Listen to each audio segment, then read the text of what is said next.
அனைவருக்கும் வணக்கம்.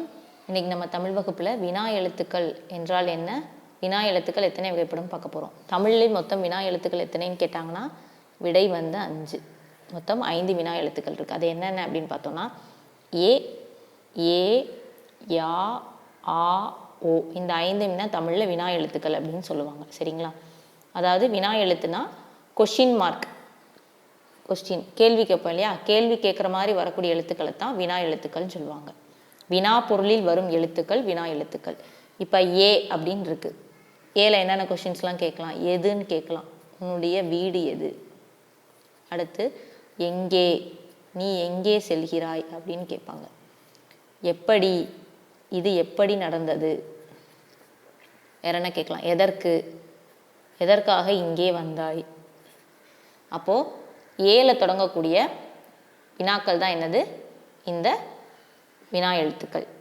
எது, எங்கே, எப்படி, எதற்கு, இதெல்லாம் பார்த்தீங்கன்னா ஏ அப்படிங்கிற சொல்லில் தொடங்கக்கூடிய வினா எழுத்துக்கள். அடுத்து என்ன இருக்கு?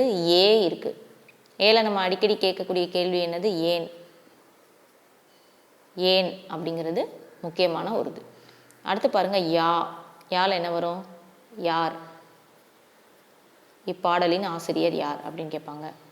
யாவை, திருக்குறளின் அதிகாரங்கள் யாவை. யாது, யாவையும் யாதும் கிட்டத்தட்ட ஒரே மாதிரி தான் வினா பொருளில் வரும். சரிங்களா? அடுத்து பாருங்க ஆ அப்படின்னா ஆங்கிற லெட்டரில் வினா பொருள் தொடங்காது. ஃபார் எக்ஸாம்பிள் அவரா அப்படின்னு கொஸ்டின் கேட்போம்.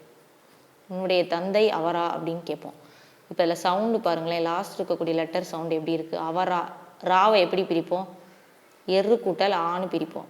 அப்போ என்ன சவுண்டில் முடியுது? ஆ சவுண்டில் முடியுது. அந்த சவுண்டை தான் இங்கே மென்ஷன் பண்ணுறாங்க ஆன்னு. நீங்கள் ஃபஸ்ட்டு ஆவருன்னு நினைக்கக்கூடாது. அது முடியக்கூடிய எழுத்தை பிரிக்கும் போது ஆ ஓசை வரும். ஏன்னா ஆல கொஷின் லெட்டர்ஸ் நம்ம இது வரைக்கும் தமிழில் கேள்விப்பட்டது கிடையாது.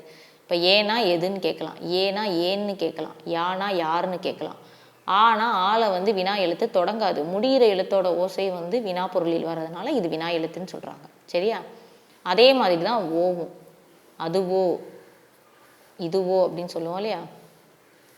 உன்னுடைய வீடு அதுவோ. அப்போ இந்த ஓவை பிரிங்க. எப்படி பிரிப்போம்?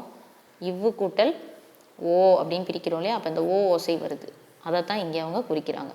ஸோ ஃபஸ்ட் இருக்கக்கூடிய 3 எழுத்துக்களும் கேள்வி பொருளில் முதல்ல வரும். ஆவும் ஓவும் அதோடைய இறுதியில் அந்த ஓசை வரும். சரிங்களா? இதுதான் வினா எழுத்துக்கள். அப்போ தமிழில் வினா எழுத்துக்கள் எத்தனைன்னு கேட்டாங்கன்னா 5. என்னென்ன? ஏ, ஏ, யா, ஆ, ஓ. நன்றி.